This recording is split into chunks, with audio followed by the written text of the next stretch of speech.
สบายดีตัวนี้เขาจะมารีวิวสินค้าจริงของหม้ออบลมฮอนยี่ห้อลาฟนะเจ้ากำลังไฟมัน 3,500 วัตต์เนาะตัวนี้มันขนาด12ลิตรได้เจ้าเนาะเนี่ยเดี๋ยวมาเบิ่งสินค้าจริงเนาะเป็นแก้วเนาะตัวนี้แก้วหน้าแบบนี้เลยเนาะแล้วอันตะแกรงเหล็กปีงมีมาให้2 อันนะเจ้าเนาะตัวสั้นกับตัวยาวใส่ตัวได้ตัวนึงแล้วก็เลยหรือบอถ้าว่าลูกค้าอยากปิด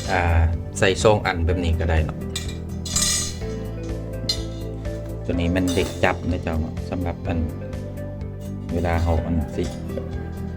กันคงกินสุกแล้วเนาะเขาก็จับออกมาแบบนี้เนี่ยเนาะเดี๋ยวมาเบิ่งตัวหัวมันเนาะ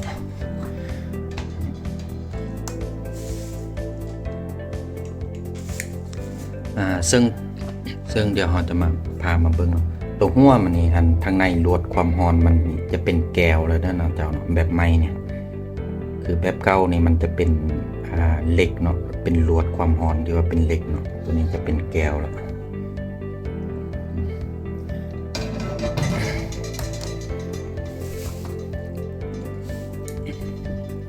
ตัวนี้เป็นปลั๊กซ่องตานะเจ้าเนาะเวลาถ้าว่าเราเสียบใส่งานเนาะเดี๋ยวจะมาอธิบายเมนูการใส่งานหน่อยนึงเนาะคือตัวนี้เนาะปิ้งไก่เนาะใส่เวลา25-30 นาทีอุณหภูมิที่235-250เนาะตัวนี้แม่นตัวตั้งเวลาเนาะจากเบื้องซ้ายมือคือว่าเขา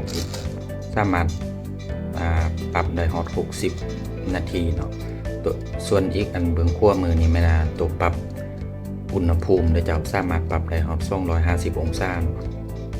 ถ้าว่าลูกค้าบิดขึ้นระบบใดเนาะต้องมาเบิ่งเนาะเพราะอยู่ทางล่างนี่มันมี